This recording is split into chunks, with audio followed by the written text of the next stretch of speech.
समर्थ सद्गुरु किसनगिरी बाबा की जय, सब संतान की जय।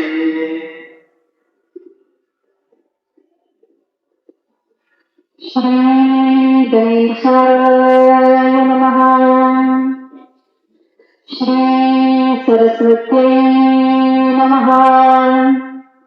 श्री गुरुचरण कमलेभ्यो नमः। निजानंदरूपी हरिहे समाधी जनांची वारी पर्यादिव्याधी शिवब्रह्म विष्णू स्वरूपात्मकाला नमस्कार माझा सद्गुरु बालकृष्ण प्रभूला। ब्रह्मानंदं परमसुखदं केवलं ज्ञानमूर्तिं द्वंद्वातीतं गगनसदृशं तत्त्वमस्यादिलक्ष्यम् एकं नित्यं विमलमचलं सर्वधी साक्षिभूतम् भावातीतं त्रिगुणरहितं सद्गुरुं तन्नमामि। अजं रुक्मिणी प्राणसञ्जीवनन्तं परं धाम कैवल्यमेकं तुरीयं प्रसन्नं प्रपन्नार्तिहदेव देवं परब्रह्मलिङ्गं भजे पाण्डुरङ्गम्। कैलासराना शिवचन्द्रमोयी महेन्द्रमाता भ्रुकुटी झळाळी कारुण्यसिंधू भवदुःखहारी तुझवीर शंभो मज कोण सारी। नारायण विधी आदिनाथ बाळकृष्ण जय सद्गुरुनाथ। श्रोता वक्ता श्री पांडुरंग हरी वासुदेव हरी। ज्ञानेश्वर भगवान विष्णु निवृत्तिर्भगवान हरः सोपानो भगवान ब्रह्मा मुक्ताख्या ब्रह्मचित्कला। सदाशिवाचा अवतार स्वामी निवृत्ती दातार। श्री हरिशरण गेल्या अनेक तिथींपासून आपण आरंभ केलेली प्रवचन मालिका आणि त्या अंतर्गत आपण अनेक भक्तांचं अनेक संतांचं साधकांचं जीवनचरित्र ऐकण्याचा आणि समजून घेण्याचा प्रयत्न करत आहोत। पैकी आज आपण जे संतपदाला पोहोचलेले आहेत, जे साधक होऊन गेलेले आहेत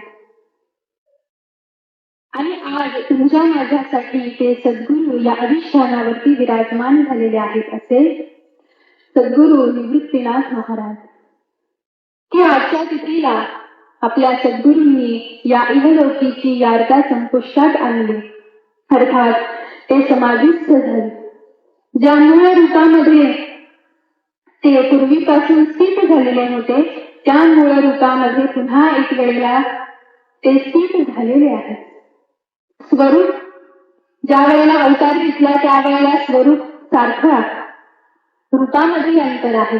म्हणून असं आपण म्हणू की एक स्वरूप असलेले अवतार घेतल्यानंतर जे भिन्न रूप त्यांनी धारण केलेलं होतं ते रूप त्यागलं आणि आपल्या मूळ रूपामध्ये जाऊन ते स्थित झालेले आहेत, अर्थात शांत भावामध्ये स्थित झालेले आहेत।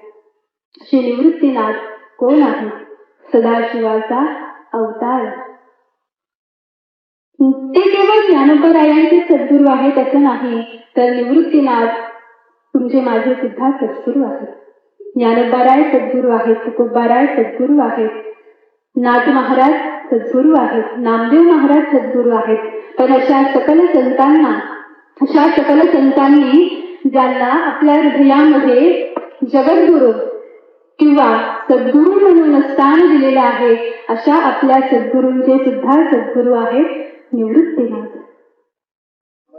महाविष्णूचे अवतार सखा माझा ज्ञानेश्वर। ज्ञानोबरायांचं नाव घेताना आपण सखा असं म्हणतो, संतांनी सखा या नावाने संबोधलेले आहे। तर निवृत्तीनाथांबद्दल काय शब्द वापरला? स्वामी। ते स्वामी आहेत. कुणाचे? ते माझे स्वामी आहेत. केवळ एकट्या माझ्याचे नाही, ज्ञानोबारायांचे स्वामी आहेत, सोपानांचे स्वामी आहेत, मुक्ताबाईचे स्वामी आहेत, नव्हे या सकल त्रिभुवनाचे स्वामी आहेत निवृत्तीनाथ. का स्वामी आहेत? कारण ते आदि गुरु आहेत. आदि गुरु कोण? भगवान शंकर. भगवान शंकरांना आदि गुरु असे म्हणतात. आदि गुरु का म्हणतात? कारण या मृत्यू लोकांमध्ये जेवढं काही ज्ञान उत्पन्न झालेलं आहे ते सारं ज्ञान भगवान शंकरांनी निर्माण केलेलं आहे. जी साधना तुम्ही मी करतो, जी साधना साधी संतांनी केली, जो मार्ग वेदांनी, उपनिषदांनी, सद्ग्रंथांनी तुम्हाला मला सांगितला, त्या सकल ज्ञानाचं उगमस्थान म्हणजे भगवान शंकर आहे. त्यांच्यापासून या ज्ञानाची उत्पत्ती आणि असे सांब सदाशिव जे आदिगुरु आहेत ते तुमच्या माझ्यासाठी ग्रंथ उत्पन्न न करता साक्षात या मृत्यू लोकांमध्ये प्रगट होतात. निवृत्तीनाथांचं वेगळं चरित्र तरी काय सांगा. ज्ञानोबारायांचं सकळ चरित्र तुम्हाला मला मुखोद्गत आहे. पण निवृत्तीनाथांचं वेगळं असं चरित्र काय आहे? निवृत्तीनाथांचं चरित्र तेच आहे जे ज्ञानोबारायांचं आहे. निवृत्तीनाथांच्या अंतःकरणामध्ये या सकल सृष्टीच्या कल्याणासाठी जी भावना उत्पन्न झाली आणि जशा पद्धतीनं ज्ञानोबारायांनी हे जगत कल्याणाचं कार्य केलं ते कार्य म्हणजे साक्षात निवृत्तीनाथ आहे. ज्ञानोबाराय आणि त्यांचं कार्य हे भिन्न नाही. का भिन्न नाही? कारण ज्ञानोबारायांनी जे काही केलं ना ते निवृत्तीनाथांनी सांगितलं म्हणून केलं. आणि निवृत्तीनाथ जर का मृत्यू लोकांमध्ये अवताराला आले नसते तर ज्ञानोबाराय सुद्धा आलेच नसते. ज्या ज्या वेळेला महाविष्णूला काहीतरी कार्य या मृत्यू लोकांमध्ये येऊन करायचं असतं त्या त्या वेळेला अधिष्ठान रूपाने भगवान शंकर हे कायम त्या ठिकाणावरती उपस्थित असतात. हे सूत्र सांगितलेले आहे. म्हणून ज्ञानोबाराय कसे आहेत? महावैष्णव आहेत. पण निवृत्तीनाथ स्वामी आहेत. निवृत्तीनाथ सद्गुरू आहेत. ज्ञानोबारायांनी जे काही केलं त्याला अधिष्ठान रूपाने होते निवृत्तीनाथ. ज्ञानोबाराय जे काही बोलले ते दिसत असताना तुम्हाला मला ज्ञानोबाराय बोलताना दिसत असले, पण ज्ञानोबारायांना जर का विचारलं की हे तुम्ही कोणत्या बळावरती बोललात, त्यावेळेला ज्ञानोबाराय स्वतः म्हणतात मी काहीच केलं नाही, मी बोलतच नाही.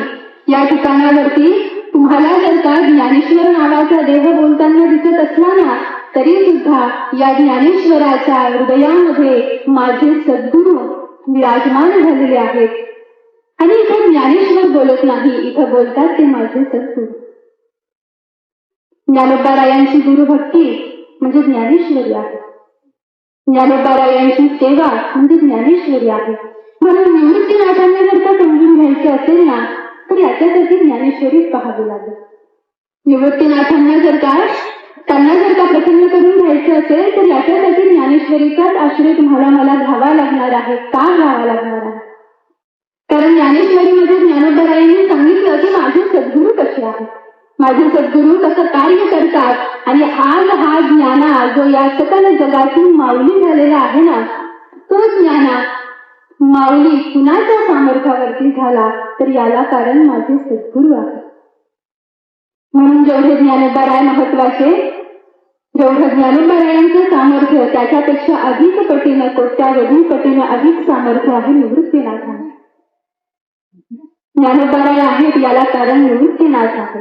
निवृत्तीनाथ जर का नसते तर ज्ञानोबारायांकडून एवढं मोठं हे भागवत धर्माचं महान कार्य संपन्न झालं नसतं. आणि अशी निवृत्तीनाथ ज्यांनी ज्ञानोबारायांना सांभाळलं, सोपानदेवांना सांभाळलं, मुक्ताबाईला सांभाळलं. ज्या वेळेला वडिलांनी आणि आईनं देहांत प्रायश्चित्त घेतलं त्यानंतर निवृत्तीनाथ हे या तीनही भावंडांचे वडील झाले आणि आई झाले. कारण जाता जाता आईनं वचन दिलेलं होतं, निवृत्तीनाथांकडून वचन घेतलेलं होतं. म्हटले निवृत्ती आपली भेट आता इथपर्यंतच होणार आहे. जो निर्णय धर्मसभेने दिलेला आहे त्या निर्णयानुसार आता मला आणि तुझ्या वडिलांना दोघांचं प्रायश्चित्त घ्यावं लागणार आहे. आता इथून पुढे आमचा सहारा, आमचा आश्रय तुम्हा भावंडांना प्राप्त होणार नाही. पण निवृत्ती, मला एक वचन दे. आमच्या पश्चात तू ज्ञानाची आई होशील, आमच्या पश्चात तू मुक्ताईची आई होशील, आमच्या पश्चात तू सोपान देवाचा पिता होशील. आणि हे वचन जे वयाच्या 13व्या वर्षी निवृत्तीनाथांनी आपल्या माता पित्यांना दान केलेलं होतं, जीवनभर त्या वचनाची पूर्तता निवृत्तीनाथांनी गुप्त रूपाने केली. केवळ एक वचन की माझ्या ज्ञानाचा सांभाळ मला करायचा आहे हे मला आईने सांगितलेलं आहे. आणि त्या वचनपूर्तीसाठी पावलोपावली निवृत्तीनाथांनी ज्ञानोबारायांना सामर्थ्य दिलं, अनुग्रह दिला, दीक्षा दिली आणि जो अधिकार निवृत्तीनाथांचा होता त्याच अधिष्ठानावरती ज्ञानोबारायांना सुद्धा स्थित करवून गेलं. आणि अशा पद्धतीनं जीवनभर आपल्या वचनाची पूर्तता केली. ज्ञानोबारायांनी सांगितलं, म्हटले सद्गुरुनाथा आता समाधी घ्यायची इच्छा आहे. निवृत्तीनाथांना सहन झालं नाही, कारण मी वडील आहे, मी मोठा आहे, मी सद्गुरू आहे आणि मी सद्गुरू माझ्या शिष्याचं जाणं कसं सहन करू शकेल. पण आईला वचन दिलेलं होतं की जोपर्यंत ही तीनही भावंड या मृत्यू लोकामध्ये आहे तोपर्यंत यांचा सांभाळ करायचा, म्हणून नकार देता आला नाही. कारण यांच्या अगोदर जर का मी निघून गेलो असतो तर आईला दिलेलं वचन हे अपूर्ण राहिलं असतं. आणि आता माझ्या ज्ञाना म्हणतोय समाधी घ्यायची, भगवंतांनी सुद्धा अनुमती दिली आणि यथायोग्य तिथीला सुमुहूर्तावरती ज्ञानोबाराय समाधीस्थ झाले. आणि जणू काही त्या वेळेला निवृत्तीनाथांचं चरित्र असं सांगतं की जणू काही त्या वेळेला जो वटवृक्षाप्रमाणे धीर गंभीर उभे होते निवृत्तीनाथ, ते ज्ञानोबारायांनी नेत्र बंद केल्यानंतर एका क्षणामध्ये या भूमीवरती कोसळून गेले, आक्रोश करायला लागले. भगवंत सांभाळत आहेत निवृत्तीनाथांना, परंतु निवृत्तीनाथ म्हणतात भगवंता आता या निवृत्तीमध्ये प्राण राहिले नाही, प्राण राहिले नाही. कारण ज्याच्यासाठी जीवन जगत होतो, ज्याच्यासाठी हा देह धारण करून मी या मृत्यू लोकामध्ये राहत होतो, तो माझा आत्मा, तो माझा प्राणकथा, तो माझा ज्ञाना या मृत्यू लोकामधून निघून गेलेला आहे. आता कशा पद्धतीने स्वतःला सावरावं असा आक्रोश निवृत्तीनाथांचा. परंतु भगवंतांनी पुन्हा एक वेळेला सामर्थ्य दान केलं, समजूत घातली, नामदेवरायांनी सावरलं, पुन्हा एक वेळेला उभे राहिले. सोपानदेवांना पुढे चालून समाधी दिली, मुक्ताबाईला पुढे चालून समाधी दिली. आणि आता पाहता पाहता लक्षात आलं आपलं अवतार कार्य हे पूर्ण झालेलं आहे. आता समाधी घ्यायची आहे. कुठं घ्यायची समाधी? ज्ञानाला तर आळंदी क्षेत्र आवडलं होतं, सिद्धेश्वराचं मंदिर आवडलेलं होतं, ज्ञाना तर सिद्धेश्वराजवळ समाधीस्थ झाला. आता मी कुठे जाऊ?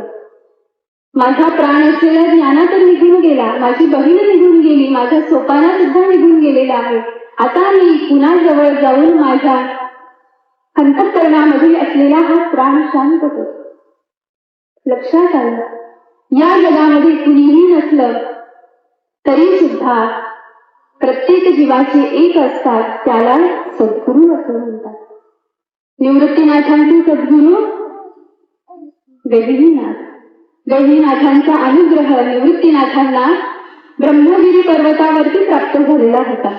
ब्रह्मगिरी पर्वत कुठे आहे? त्र्यंबकेश्वर या क्षेत्रामध्ये. आणि निवृत्तीनाथांना आता आठवण झाली सद्गुरूंची. माझ्या जीवनामध्ये असलेले सारे निघून गेलेले आहेत, पण माझे सद्गुरू माझी वाट पाहत आहेत याची जाणीव झाली आणि त्र्यंबकेश्वर या क्षेत्रावरती जाऊन पोहोचले. सद्गुरूंनी स्थान निश्चित करून दिलं आणि सद्गुरूंचं मुखमंडल पाहता पाहता पाहता पाहता त्यांचं ध्यान करता करता त्या परम पवित्र क्षेत्रावरती निवृत्तीनाथांनी आपले नेत्र बंद केले. सद्गुरू निवृत्तीनाथ महाराज की जय. तशा पद्धतीने निवृत्तीनाथांचं हे चरित्र की जे ज्ञानोबारायांच्या चरित्रापेक्षा वेगळं काहीच नाही. आपण असं म्हणून चालू की ज्ञानोबारायांचं चरित्र म्हणजे निवृत्तीनाथांनी नियोजित केलेली एक आखणी आहे, एक नियोजन आहे. जसा भाव, जसं कार्य निवृत्तीनाथांच्या मनामध्ये होतं ते सगुण साकार झालं हे ज्ञानोबरायांच्या जीवन कार्य आहे. आणि पहा, ज्ञानोबरायांचा उदो उदो जगाने केला, मुक्ताबाईचा उदो उदो जगाने केला, पण ज्ञानोबरायांना मुक्ताबाईला सामर्थ्य जिथून प्राप्त होत होतं ती अधिष्ठान देवता म्हणजे निवृत्तीनाथ यांचा आश्रय तुम्हाला मला घ्यायचा आहे. कारण जोपर्यंत निवृत्तीनाथांना आपण आपलंसं करणार नाही तोपर्यंत ज्ञानोबराय आपल्याला प्राप्त होणार नाही, तोपर्यंत मुक्ताबाई प्राप्त होणार नाही. म्हणून ज्ञानोबराय गावेत, पण त्याच्या अगोदर निवृत्तीनाथांना आपल्या अंतःकरणामध्ये स्थिर करून द्यावं. आधी निवृत्तीनाथांना वंदन करावं, निवृत्तीनाथांचं नाम घ्यावं आणि तदनंतर ज्ञानोबरायांना द्यावं. त्याच वेळेला आपली हात ही ज्ञानोबरायांपर्यंत जाऊन पोहोचेल. ज्ञानोबराय आपली आई आहे, ज्ञानोबराय आपले सद्गुरू आहेत, पण ज्ञानोबरायांचे जे सद्गुरू आहेत ना तेच तुमचे माझे सुद्धा आदी गुरु आहेत. म्हणून त्यांचा आश्रय घ्यावा, त्यांची शरणागती करावी आणि मनोमन वेळोवेळी क्षणाक्षणाला अखंड त्यांना प्रार्थना करावी. कारण आपण एवढंच करू शकतो. साधना करण्याचं बल तुमच्या माझ्यामध्ये नाही आणि याला कारण सुद्धा अनेक आहेत. मग आपण काय करू शकतो? आपण केवळ प्रार्थना करू शकतो, आपण विनंती करू शकतो, आपण मागणी मागू शकतो. आपली भाव फक्त तिथपर्यंत आहे.